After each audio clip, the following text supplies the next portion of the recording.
अहवाल त्यांनी दिला, कोणताही अहवाल हा मुख्यमंत्री स्वीकारतातच. आम्ही पार्लमेंटला असा अनेक अहवाल देत असतो, प्रधानमंत्री अहवाल स्वीकारतात. स्वीकारला म्हणून त्याने जी आर काढला का? जी आर कोणी काढला? तो जी आर काढला देवेंद्र फडणवीस. मग कोण करते? जी आर कोणी काढला? सरकारी अध्यादेश कोणी काढला? हे बघा, राष्ट्रीय शैक्षणिक धोरण 2020 संदर्भात स्थापन केलेल्या डॉक्टर रघुनाथ माशेलकर समितीच्या कार्यगटाचा अहवाल बरं का मंत्रिमंडळाच्या बैठकीत सादर करण्यात आला. त्यावर त्या धोरणाच्या अंमलबजावणीसाठी मुख्यमंत्र्यांच्या अध्यक्षतेखाली कार्यगट स्थापन करण्यात असल्याचा निर्णय घेण्यात आला. राईट. या धोरणाची अंमलबजावणी करण्याच्या अनुषंगाने केलेली नाही. अनुषंगाने स्थापन करण्यात येणाऱ्या मुख्यमंत्री यांच्या अध्यक्षतेखाली या कार्यगटात उपमुख्यमंत्री तथा वित्तमंत्री यांच्यासह उच्च व तंत्र शिक्षण मंत्री, शालेय शिक्षण, क्रीडा, वैद्यकीय शिक्षण, औषधे, द्रव्ये, कृषी, पशुसंवर्धन, दुग्ध, मत्स्य व्यवसाय, कौशल्य विकास, उद्योजकता या खात्यांच्या मंत्र्यांचा समावेश असेल बरं का. तसेच समितीने शिफारस केलेल्या मुद्द्यांच्या अनुषंगाने केलेल्या कार्यवाहीची या बैठकीत माहिती देण्यात आली. हा एवढाच इतिवृत्त त्या बैठकीचा आहे.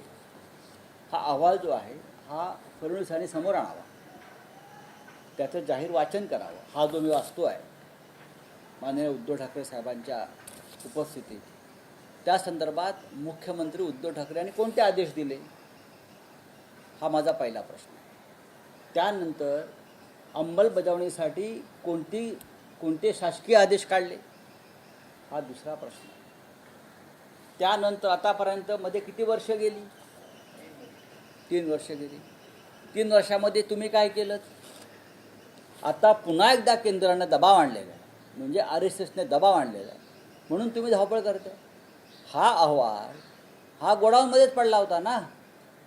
हा काय श्रीकृष्ण अहवाल नाही आहे ना, की सर्वोच्च न्यायालयानं किंवा पार्लमेंटने काहीतरी आदेश दिला आणि म्हणून आम्हाला काम करायचं आहे. देवेंद्र फडणवीस सरासर खोटं बोलतात.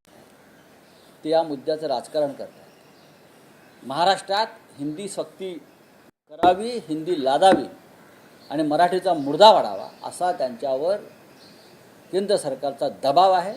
हा दबाव पूर्णपणे उद्धव ठाकरे यांनी झिडकार लावता म्हणून त्यांनी हा इतका विलंब लावून हे प्रकरण, शेवटी केंद्र सरकार आहे लक्षात घ्या, आणि सरकार भिन्न सरकार आहे आणि त्यांच्या विरोधातून निर्माण झालेलं आमचं सरकार होतं. त्याच्यामुळे त्याने आमच्यावर प्रचंड दबाव आहे हे लागू करण्यासाठी.